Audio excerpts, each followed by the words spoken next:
देखिए भैया, अभी मेरे पास इतना फालतू का टाइम नहीं है मैं आपसे बहस करूं, ठीक है। तो भैया एग्जाम्पल नंबर 1, 2, एग्जाम्पल नंबर 3, 4, 5 तक मैंने करा दिए थे। एग्जाम्पल नंबर 6 से स्टार्ट करना है, ठीक है भैया। एग्जाम्पल नंबर 6 काफी बढ़िया टॉपिक है और मैंने आपको बताया था पोटेंशियल एनर्जी इन डाइपोल। क्या था भैया, क्या फॉर्म में था पोटेंशियल एनर्जी इन डाइपोल का? याद होगा भैया, U इक्वल्स टू में PE cos θ1 माइनस cos θ2। ये भैया पोटेंशियल एनर्जी इन डाइपोल का फॉर्मूला है, ठीक है भैया। θ1 क्या है भैया, जो स्टार्टिंग में डाइपोल ने इलेक्ट्रिक फील्ड के साथ एंगल बनाया था, और θ2 क्या भैया, वो फाइनल एंगल जो डाइपोल मूवमेंट इलेक्ट्रिक फील्ड के साथ फाइनली बनाया। ये इनिशियल एंगल है in between dipole and electric field, ये फाइनल एंगल है in between dipole and electric field, dipole movement, ठीक है भैया। क्वेश्चन क्या कह रहा है भैया, a molecule of substance has the permanent electric dipole moment। permanent dipole moment हमेशा कब की परमानेंट ही होती है, क्या होती है भैया, एक फिक्स डाइपोल मोमेंट होती है, क्योंकि डाइपोल मोमेंट का फॉर्मूला क्या होता है, Q इनटू में 2a, याद है। और भैया Q किसी भी डाइपोल के ऊपर जो चार्ज होता है वो हमेशा क्या होता है, फिक्स होता है। और डाइपोल का जो सेपरेशन होता है दोनों चार्ज के बीच में क्या होता है भैया, फिक्स होता है। तो अगर एक बच्चा होगा तो एंट्री देना, नहीं तो कहना कि भैया कौन है, एक है और गाली दे। अब किराएदार मुझे निकालने यार वो।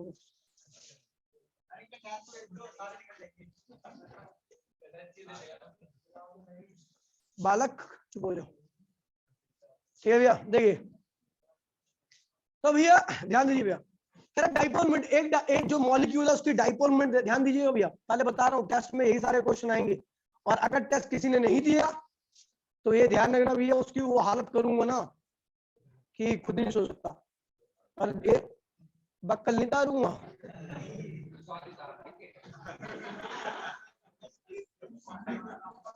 एक सिंगल डाइपोल की डाइपोल मोमेंट क्या रखिए आपको, डाइपोल में रखिए 10 to the power -29 coulomb metre, ये डाइपोल में रखिए सिंगल डाइपोल की, ठीक है भैया। A mole of this substance, एक मोल है, क्या है, एक मोल। तो नंबर ऑफ मॉलिक्यूल कितना है, number of molecule 6.022 into 10 to the power 23, ठीक है भैया।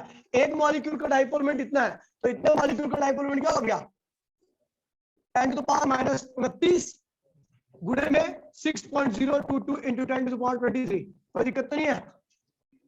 तो ये हो जाएगा भैया आपका 6.022 into 10 to the power क्या होगा भैया, -6 कूलम मीटर। ये क्या होगी भैया, कुल डाइपोल मूवमेंट होगी। कोई दिक्कत तो नहीं है। पहले एक मॉलिक्यूल का देखा था, हमें एक मोल की बात की गई, तो एक मोल से मल्टीप्लाई किया तो हमें कुल डाइपोल मूवमेंट पता लग गया। क्लियर है भैया, कह रहा भैया, हाँ कह रहा जो जिस इलेक्ट्रिक फील्ड के अंदर रखे गए उस इलेक्ट्रिक फील्ड की वैल्यू है 10 to the power 6 वोल्ट पर मीटर। देखिए इलेक्ट्रिक फील्ड की वैल्यू कूलम, न्यूटन पर कूलम भी होती है और वोल्ट पर मीटर भी होती है। रख ले उसे, नहीं फोन को, ठीक है। तो वोल्ट पर मीटर भी क्या होती है इसके सही। कई बार एक बच्चे ने मेरे से पूछा था V/L, ये इलेक्ट्रिक फील्ड होती है, इसको पोटेंशियल ग्रेडियंट भी कहते हैं। तो इलेक्ट्रिक फील्ड और पोटेंशियल ग्रेडियंट दोनों क्या होते हैं, सेम चीज होती है, ध्यान रखना, ठीक है भैया। चलो इलेक्ट्रिक फील्ड आपने इतनी अप्लाई कर रखी है, ठीक है भैया। कह रहा है the direction of the field is suddenly changed by the angle of 60 degree.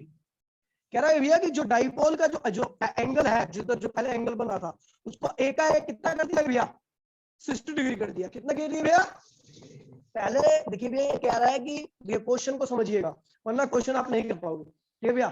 Question क्या कह रहा है, ठीक है, क्वेश्चन कह रहा है कि भैया डाइपोल स्टार्टिंग में इलेक्ट्रिक फील्ड के अंदर था और कोई हरकत नहीं थी। अगर कोई हरकत नहीं है तो कौन से इक्विलिब्रियम में है, इसमें भैया, ये भैया तो ये डाइपोल है और आपको पता माइनस चार्ज क्या होता है भैया, प्लस चार्ज, और ये इलेक्ट्रिक फील्ड है। जब इलेक्ट्रिक फील्ड और डाइपोल क्या होता है, माइनस से प्लस, डाइपोल मूवमेंट और इलेक्ट्रिक फील्ड दोनों की डायरेक्शन सेम होती है, तो उनके बीच में एंगल कितना होता है, 0 डिग्री का। यानी अगर कोई इसके अंदर कोई फ्लक्चुएशन, कोई डिस्टर्बेंस नहीं है तो उस वक्त एंगल क्या हो गया, 0 डिग्री का था। इसने बोला कि सडनली क्या कर दिया कि डाइपोल मूवमेंट ऐसा ही है, लेकिन इलेक्ट्रिक फील्ड को क्या किया, 60 डिग्री ऐसा मोड़ दिया, ठीक है। तो इसको ऐसा करने में कितना वर्क हुआ या कितनी एनर्जी हुई, ठीक है। तो नॉर्मल सा क्वेश्चन है, आपको पता है एनर्जी का फॉर्मूला क्या होता है, P cos θ1 माइनस cos θ2। तो P कितना है, P देखिए 6.022 इंटू 10 की पावर -6। इलेक्ट्रिक फील्ड क्या है, 10 टू द पावर 6। cos θ1 देखिए θ1 क्या है, 0 डिग्री का एंगल है। cos 0 degree minus cos 60 degree. Solve कर लोगे इसको। cos 60 की वैल्यू जो होती है वो होती है हाफ, और cos 0 की वैल्यू होती है +1। ठीक है भैया, इसको सॉल्व करोगे, दोनों को माइनस करोगे, दैट इज द एनर्जी। ये आई भैया एनर्जी, ठीक है, ठीक है। अच्छा उसके बाद करें, ठीक है, हाँ, तो ये एनर्जी निकालने कर लो भैया, कोई दिक्कत तो नहीं है। अच्छा इसमें एक पार्ट और क्या रखा है, कुछ नहीं क्या रखा, ठीक है भैया, नॉर्मल से ऐसे कंसेप्चुअल टाइप हो जाएगा। आगे बढ़ रहा हूँ, ठीक है भैया, समझ में आ गया। फोटो ले ले बेटा, किसी को दिक्कत तो नहीं है।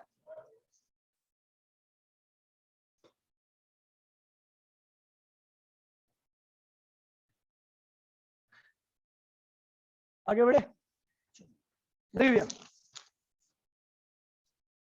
ठीक है, क्वेश्चन नंबर 2.7, ठीक है भैया, ध्यान दीजिए। इसका रकम का है मेरे पास है, मेरे पास ही है 2.7। एग्जाम्पल नंबर 2.7 लिखते हैं, ध्यान दीजिएगा भैया, कोई फालतू की बात नहीं करेगा वरना। देखिएगा 2.7 क्या कह रहा है भैया, थोड़ा कंसेप्चुअल क्वेश्चन है, ठीक है भैया। कह रहा है ये तो करा ही दिया मैंने यार, चलो फिर भी कोई दिक्कत नहीं। A comb runs through on dry hair, attract small bits of paper wire। कह रहा है भैया कि जब हम सूखे बालों में कंघी करके पेपर की तरफ ले आते हैं तो पेपर के बिट्स क्या होते हैं भैया, चिपक जाते हैं कॉम से। तो क्यों, तो भैया क्या होता है, जब पेपर के आप कॉम को रब करते हो तो कॉम क्या होता है, चार्ज होता है। और चार्ज बॉडी के सामने अगर कोई न्यूट्रल बॉडी लाते हैं तो वो क्या होती है, पोलराइज हो जाती है। क्या होती है, और polarise body always attract towards the charge body. Polarise body हमेशा चार्ज बॉडी की तरफ क्या होती है, अट्रैक्ट होती है। अब वो चाहे उस चार्ज बॉडी के ऊपर किसी प्रकार का ही चार्ज क्यों ना हो, देखिए भैया, देखिए क्यों अट्रैक्ट होती है, ध्यान दीजिए। अगर मैं मान लीजिए पॉजिटिव चार्ज बॉडी ला रहा हूँ, क्या ला रहा हूँ भैया, किसके सामने, डाइलेक्ट्रिक के सामने, तो इधर क्या हो माइनस चार्ज, इधर क्या हो भैया प्लस, नेट चार्ज किसके ऊपर। तो भैया देखिए इसकी दूरी, ये क्या है, एफ अट्रैक्ट करेगा, ये नेगेटिव इसको अट्रैक्ट करेगा, और ये क्या करेगा भैया, इसको रिपेल करेगा।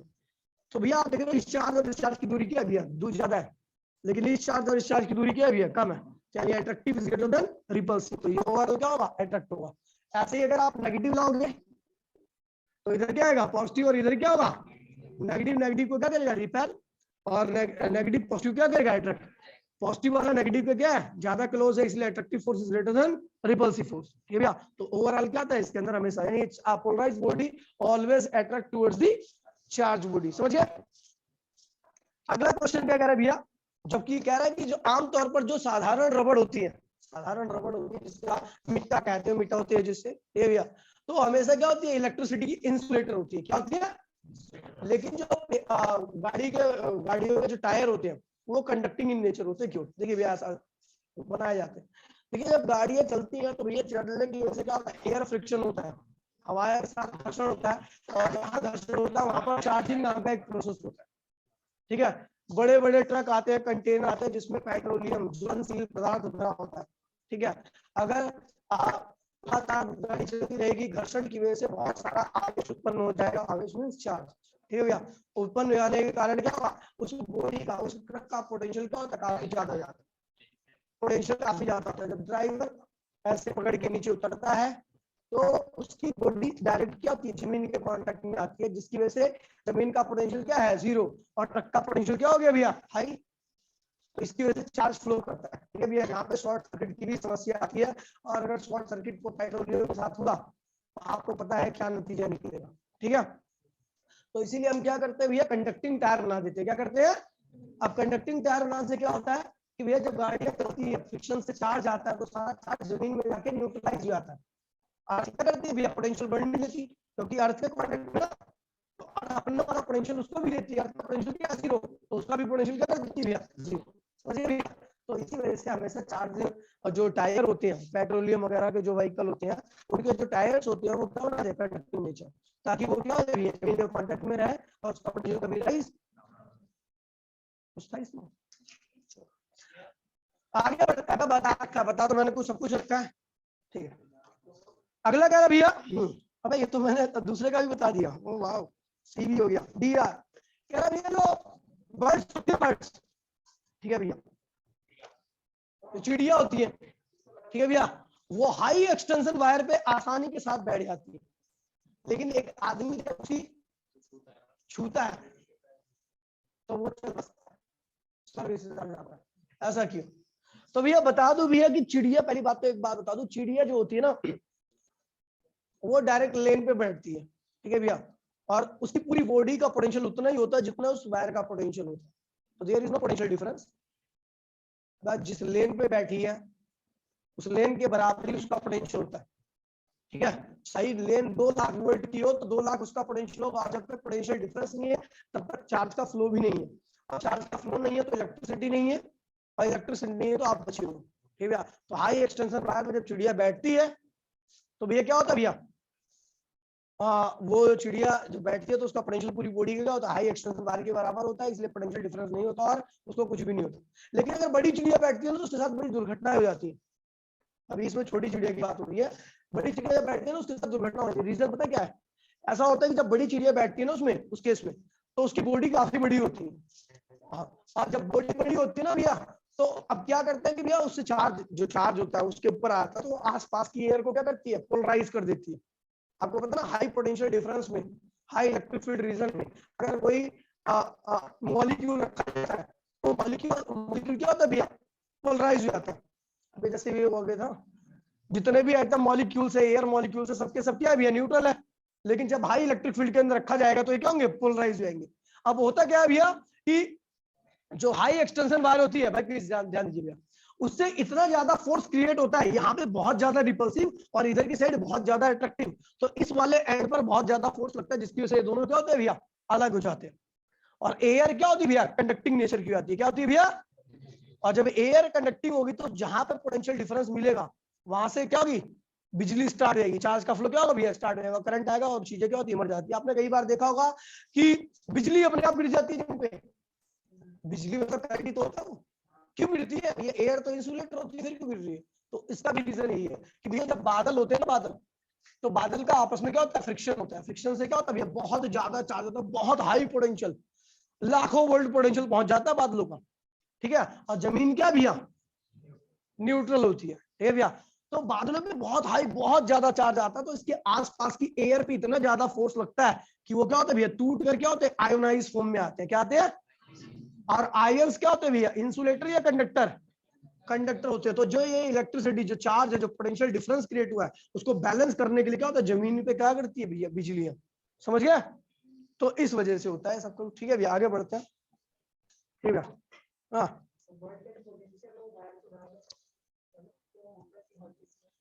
अब हवा में देख, पता क्या, जब सीधा वायर के दोनों पैर पड़ते हैं उसके, तो जो उसका पोटेंशियल है वही वायर का पोटेंशियल होगा, तो जो पोटेंशियल डिफरेंस नहीं है तो उसको कोई शॉक वगैरह नहीं लगता। कैसा? अब जब मैंने मान ले चप्पल पहनी है तूने, चप्पल पहन के कभी लाइव लेन को देखिए, जब कोई लाइव लेन पे काम करने के लिए चढ़ता खंबे पे, तो इलेक्ट्रिसिटी थोड़ी ना ऑफ करते हैं, तो क्या उसकी बॉडी कभी उसके लाइट के कांटेक्ट में नहीं आती है, कोई बार आती है, लेकिन उसको झटका ही लगता है। पता क्यों? क्योंकि जब वो चढ़ता है ना तो जूते भी वैसे पहनता है, हाथ में ग्लव्स पहनता है, जिसकी वजह से पता क्या होता है, ठीक है, सर्किट टूट जाता है, ठीक है, सर्किट कंप्लीट नहीं हो पाता, और जब सर्किट कंप्लीट नहीं होता चार्ज का फ्लो नहीं होता। चिड़िया के केस में भी ये होता है, चिड़िया उसी लेन में बैठती है और सर्किट कंप्लीट नहीं हो पाता, और क्या होता है, अब यार कैसी बातें कर रहा है, अगर मान ले अगर उसकी बॉडी, चिड़िया की बॉडी कहीं और भी कांटेक्ट में होगी तो सर्किट कंप्लीट हो जाएगा। क्यों कंप्लीट हो रहा है? क्योंकि उसका पोटेंशियल हाई है ना, चिड़िया का पोटेंशियल तो हाई होगी ना, तो चार्ज का फ्लो स्टार्ट हो जाएगा, मर जाएगी। ये रीजन होता है। क्या, चलो आगे बढ़ते हैं, ठीक है। मैंने आपको बता दिया तभी डाइलेक्ट्रिक पर क्या हाल होता है इलेक्ट्रिक फील्ड के साथ, इलेक्ट्रिक फील्ड क्या होती है इधर में, कम हो जाती है, ठीक है भैया। आगे बढ़ते हैं और अगला क्वेश्चन करते हैं भैया, कौन सा 2.7 किया ना हमने, 2.8। देखिए जबरदस्त क्वेश्चन है, ठीक है भैया, जबरदस्त और सबसे मोस्ट इंपोर्टेंट क्वेश्चन की कैटेगरी में आता है। ये भैया 2.18 देखिए भैया वो कहा गया।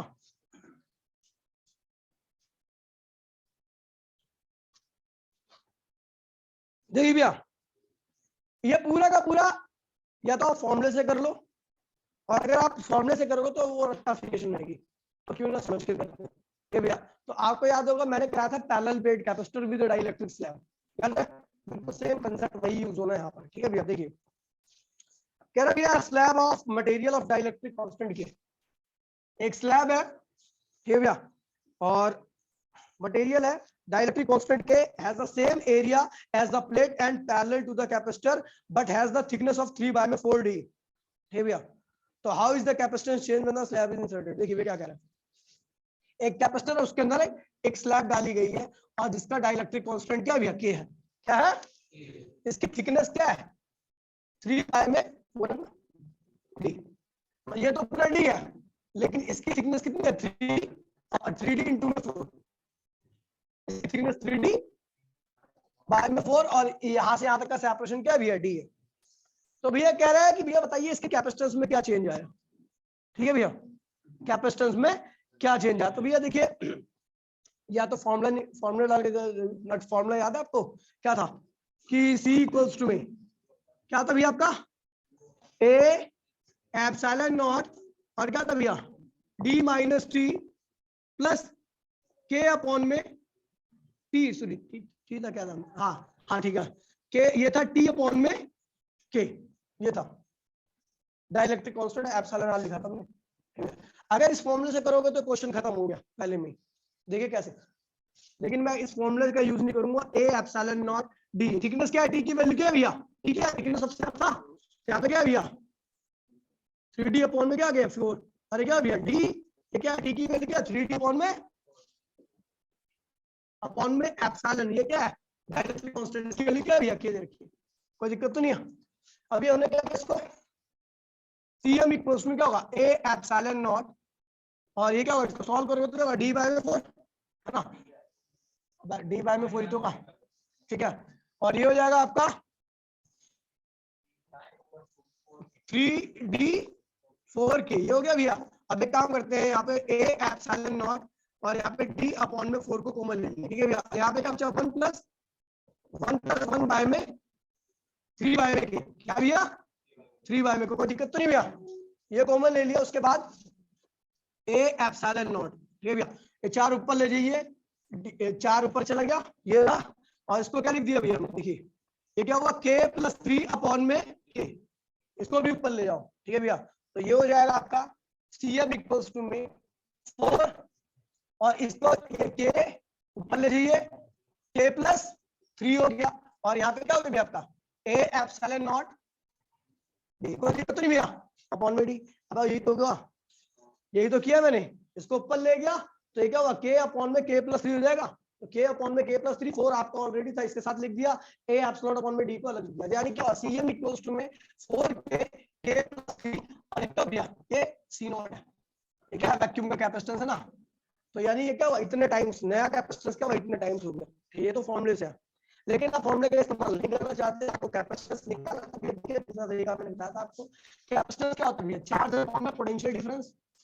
तो भैया यहाँ पर जो पोटेंशियल डिफरेंस होगा वो एक तो स्पेस में अपीयर हुआ होगा और दूसरा एक डाइलेक्ट्रिक के अंदर अपीयर हुआ होगा। स्पेस में कितना अपीयर हुआ है याद है भैया, स्पेस में कितना पोटेंशियल अपीयर हुआ, तो भैया देखिए स्पेस की जगह कितनी है, तो इसमें से इसको माइनस कर दोगे तो स्पेस की जगह आ जाएगी आपकी।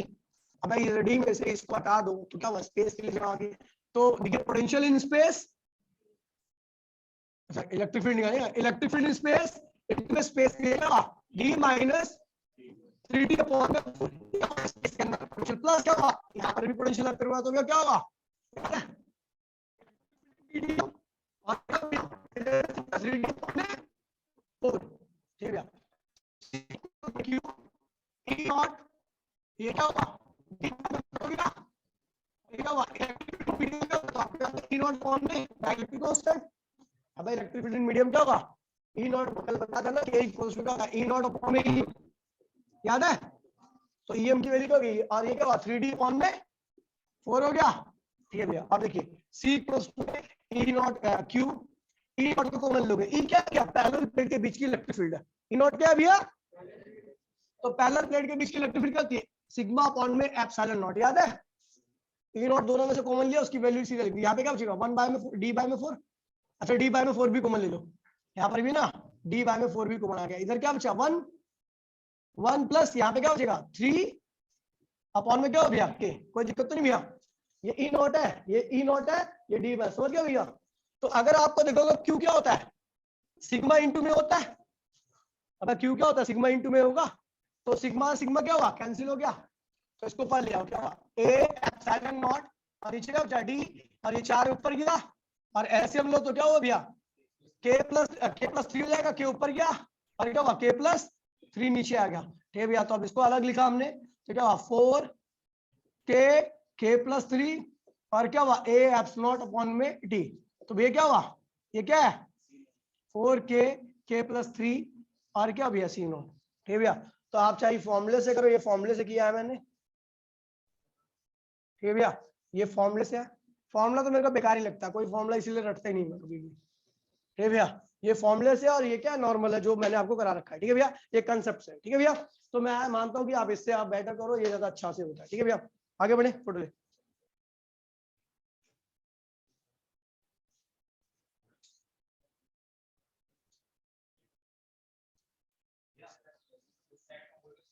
हाँ ये अबे बना है डायग्राम आगे पीछे हो ही जाता है, हाँ ये गैप, हाँ ये गैप है, ये गैप है,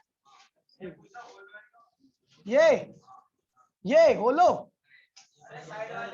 ना, तो ये जब इतना ही मीडियम है तो इधर तो स्पेस ही होगा ना, श्योर मैं, अबे ये इसकी बात कर रहा है, स्पेस है, स्पेस है, ये है डाइलेक्ट्रिक, ठीक है भैया बेटो,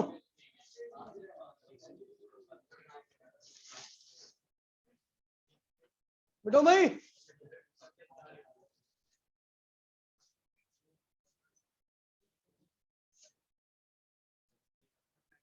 अगला तो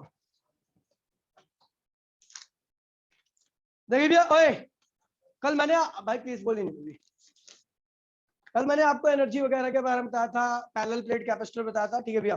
तो आज मैं फिर आपको क्वेश्चन करा रहा हूँ, क्वेश्चन नंबर 2.9, देखिए 2.9 क्या कहता है, कह रहा भैया the network of 4 10 microfarad capacitor are connected by the 500 volt battery, ठीक है भैया, as shown in the figure। ये भैया कुछ इस तरीके का सीन सपाटा है,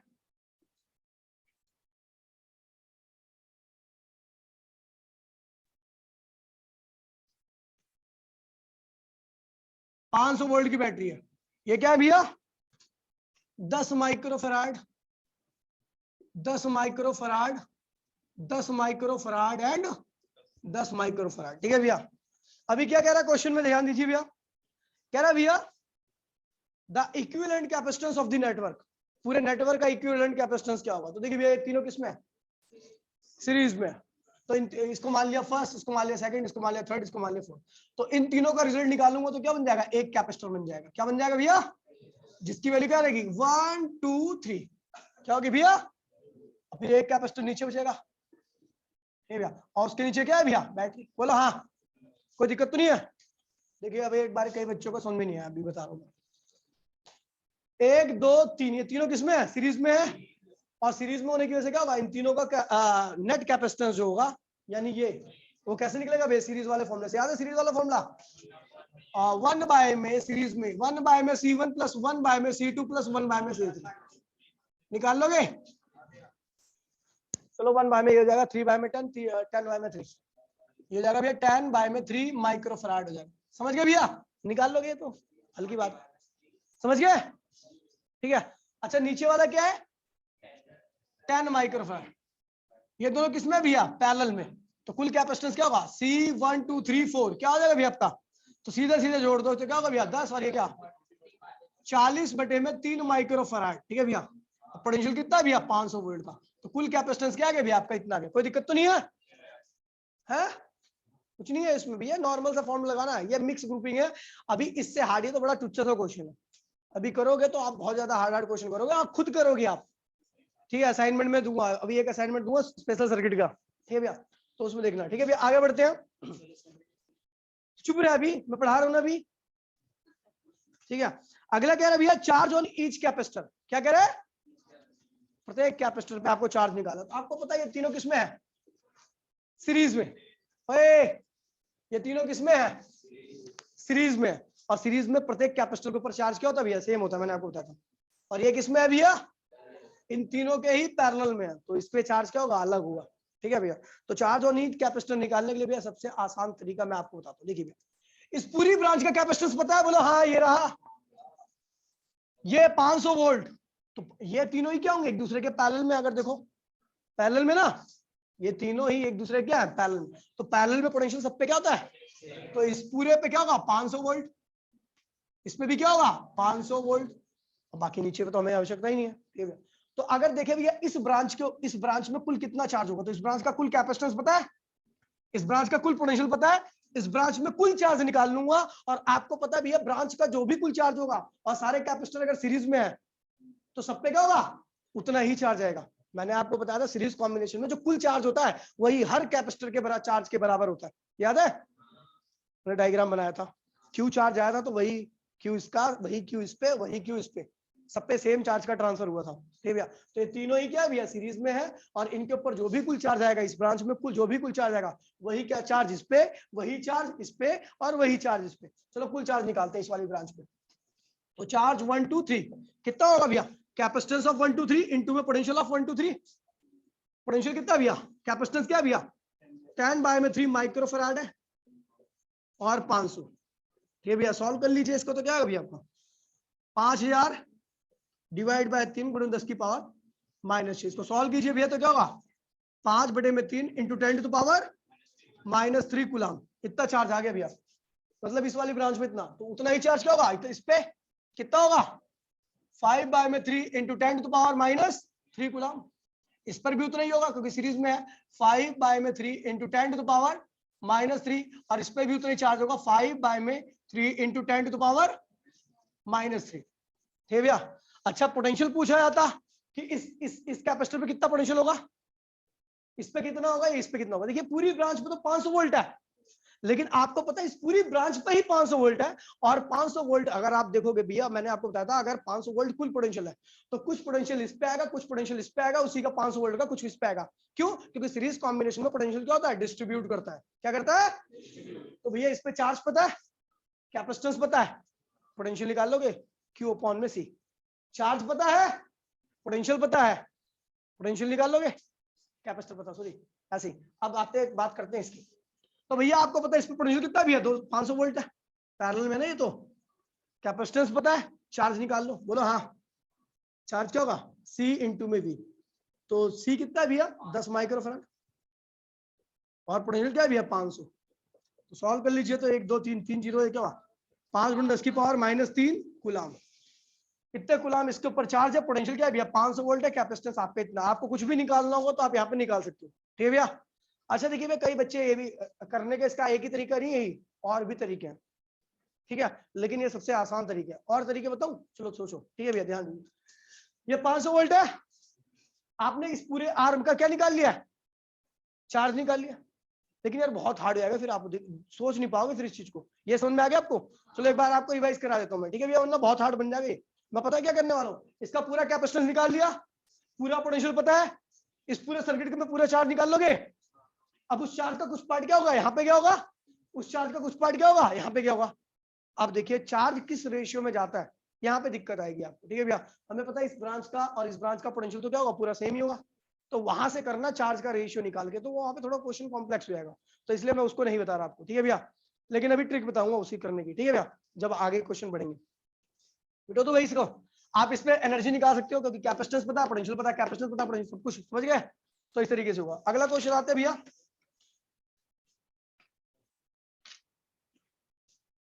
2.10।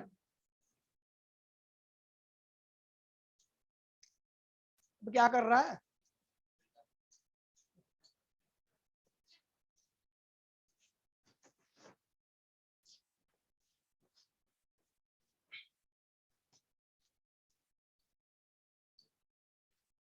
देखिए अगला आ रहा है भैया 2.10।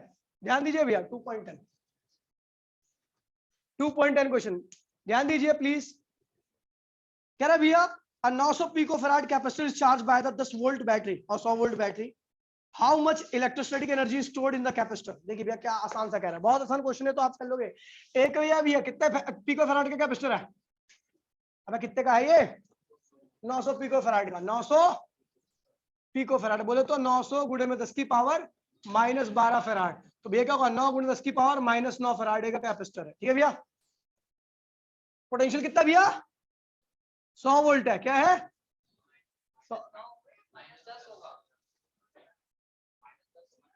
चिल्ला क्यों रहा है, मुझे ही पता है साला।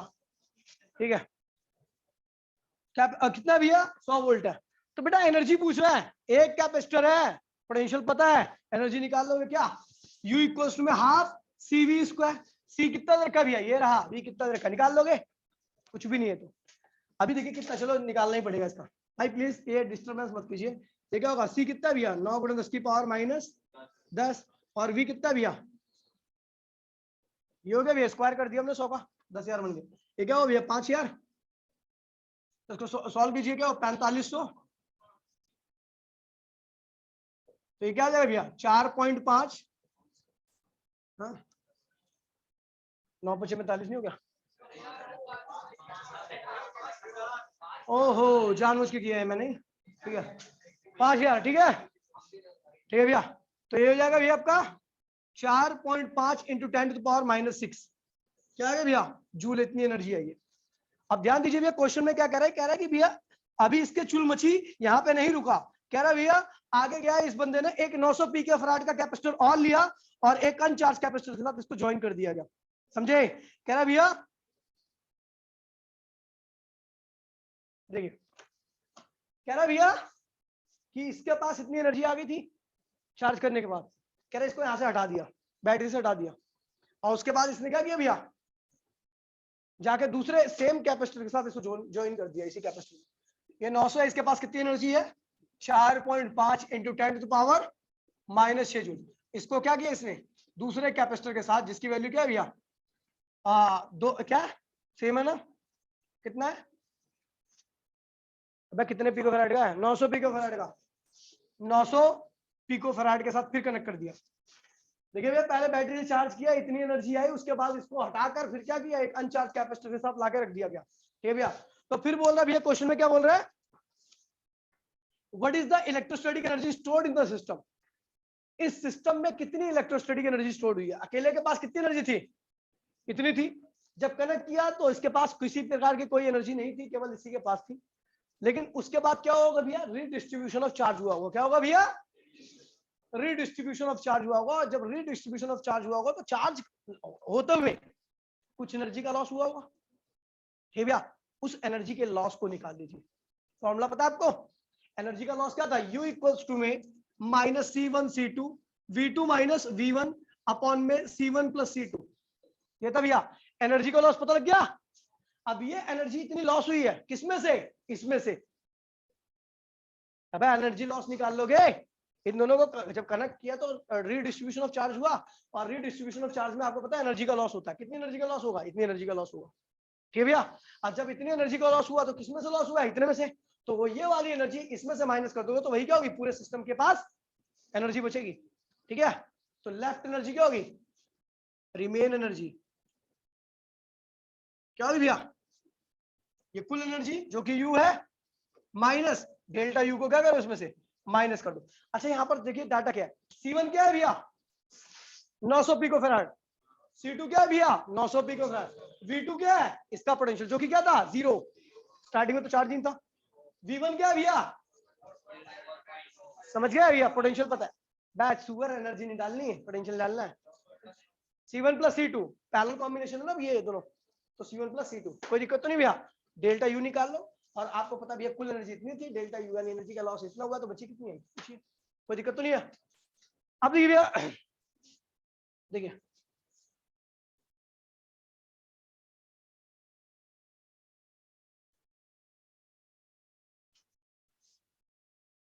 चार मिनट में 4 मिनट हो जाएगा जो कराने वाला। देखिए भैया अभी आपने क्या किया था, एक कैपेसिटर एक डाइलेक्ट्रिक डाली थी तो कैपेसिटेंस निकाल लिया था, ठीक भैया। अब कई बार ऐसा होता है कि एक से ज्यादा डाइलेक्ट्रिक डालेंगे, 2 3 4 5 6 जितने भी डाल दो बाढ़। कैसा बंदा है तू, तेरे पे फोटो नहीं खींची आ रही। ये ब्लाउज कहां से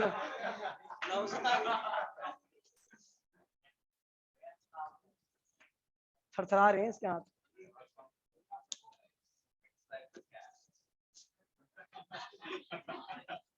तू भी करके आएगा। बॉयज एंड गर्ल्स चुप हो जाओ। ये भैया देखिए भैया, कैपेसिटर कंसेप्ट है ये भैया, ध्यान रखना कंसेप्ट।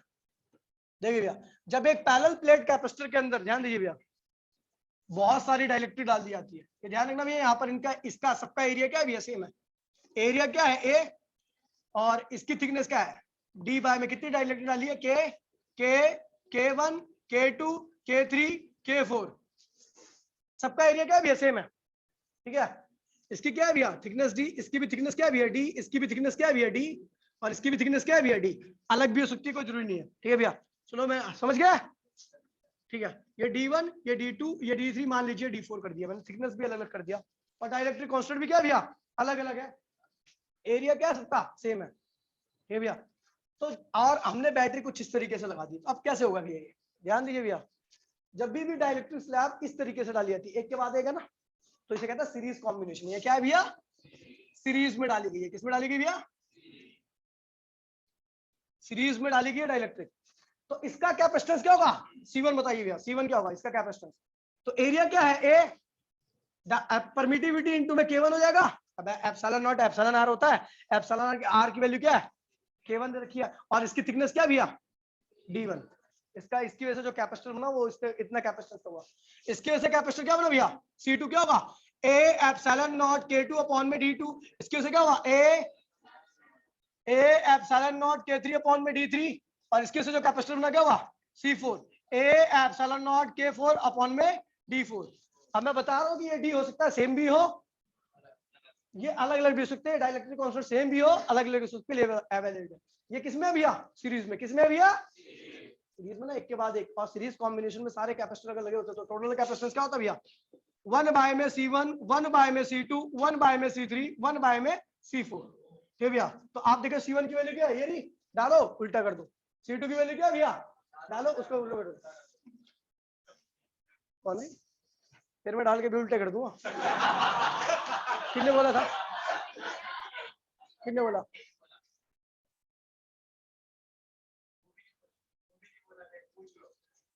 जिसने बोला मैंने उसको बोला।